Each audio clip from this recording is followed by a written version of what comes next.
Hello everyone and welcome to TalentSprint. In this video and the following videos, we are going to discuss the international economic organizations. What are the various international economic organizations? Which are the most important ones amongst them? What is their role when they were founded? What are the member countries, etc., etc. So we first begin by understanding what are the various international organizations that we have. When I say international organizations, I mean the international economic organizations. What is the genesis or the founding base for these international organizations? Why were they started and when were they started? This we need to understand before we go on to understand what are the various international organizations that we have. The genesis of the international organization was that there was a lot of disharmony and disunity amongst the various countries of the world. The international organizations were formed to promote international trade and economic prosperity, which was lacking in the earlier days. To provide a system for supporting international payments. There was the time when international payments used to be made against the gold standard. Gold was the standard of payment, and every international trade was being paid through the gold standard, which means that if some country had to pay another country, let's say India had to pay Great Britain, let us say 500,000 British pounds. They could not do so because there was no system of converting these currencies and all that at that time. So they had a system of gold exchange. India used to give that much of gold to Great Britain in return for the goods and services imported from that country. So in order to support the international countries better with a stronger and more robust international payment system, the international economic organizations were first founded. To ensure the smooth process of litigation. Obviously, when international trade happens, there is bound to be some amount of litigation or legalities involved between the two countries. There is some amount of arguments and counter arguments. Typically, the word litigation means being engaged in a process of law. So that was not happening very smoothly in the absence of an international economic organization. Each country had put forth its own arguments, but they were not able to arrive at a consensus, or somebody was not there to give a final judgment. So these international organizations were formed to ensure a smooth process of litigation amongst the various countries. And of course, one of the main objects of, one of the main aims of forming these international organizations was to move away from the gold standard system. As I told you, every payment was being made in the gold standard, and that was proving to be a cumbersome process. So naturally, the countries wanted to evolve a system of payments in which they could make the payments more easily, and thus were formed the international economic organizations. Also, the First World War in 1914 saw a need for self-developing international system. The First World War in the year 1914 was a landmark event in the history of mankind, when a lot of bloodshed had happened between the various nations, the allied nations on the one side and Great Britain on the other side. There was the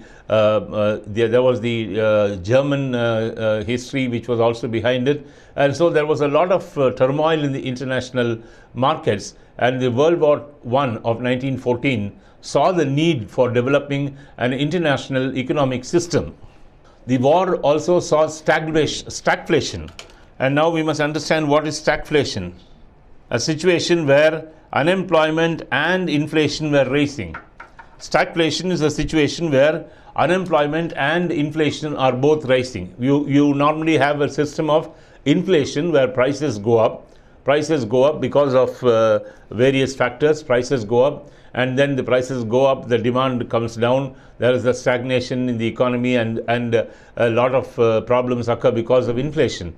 On the other hand, there is deflation where the prices come down.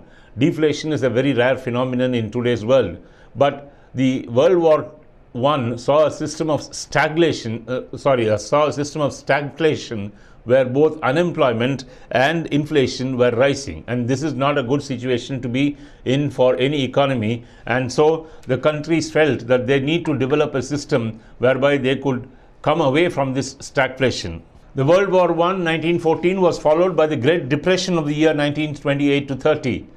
The Great Depression of the years 1928 to 30 saw a lot of turmoil in the world economy. A lot of jobs were lost, demand was coming down, production was coming down. The entire world economy came to a standstill. That's why it's called the Great Depression between the years 1928 to 1930. And in 1944, the United States and United Kingdom developed an international monetary system. The year 1944 saw the USA and the UK, then the two superpowers, come together and evolve an international monetary system. That international monetary system that could govern international trade, international disputes, and international payment.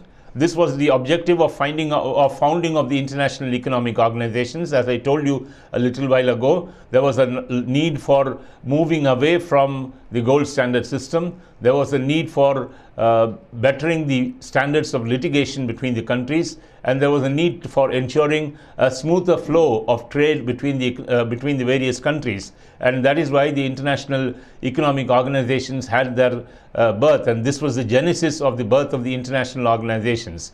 So in 1914, the World War I happened, and that led to a lot of stagflation. In 1928 to 1930, the Great Depression happened. So in 1944, the two superpowers, the United States and the United Kingdom, came together and evolved an international monetary system that governed international trade, international dispute, and international payment. And they've evolved a system that could ensure an equitable distribution of profits amongst the various nations. In 1944, a United Nations conference was held in Bretton Woods, New Hampshire, United States. This was indeed a landmark conference in the history of mankind, because this conference, the Bretton Woods Conference, saw the birth of two giant organizations, the International Monetary Fund and the World Bank. So here in Bretton Woods in the New Hampshire in the United States were born the twins, or they are called the twins of the Woods. The twins were World Bank and IMF, and the international currency of US dollar was also announced at this Bretton Woods conference. You can very well now trace the history of the economic organizations. 1914, prior to 1914, there was a gold standard being used. The economies were in a lot of dispute with each other. There was no proper system of payment of international currencies. And then the World War I happened, followed by the Great Depression, and that led to a lot of stagflation, and unemployment and inflation were rising. And so the United States and UK came together and held a conference in the United Nations, held a conference in Bretton Woods in New Hampshire, USA, where the twins of the Woods, as they are called, the International Monetary Fund and the World Bank, were born. And also it was in this conference that the United States dollar was announced as the international currency of the world. So this is the genesis of the international economic organizations in the world. I hope you were able to trace the history of these, or you were able to trace the genesis of the international economic organizations. And this is how the economic organizations were born. And once these were born, then there was no looking back. As we will see in the following videos, there was no looking back, because the countries quickly adapted themselves to the concept of an international monetary fund and the World Bank. And the World Bank had several constituents to its credit. So we will see all that in the coming videos. This video was to introduce to you to the genesis of the international economic organizations as we know them today. I hope you enjoyed watching this video. Until I see you in the next video, is bye from me for now. Thanks for watching.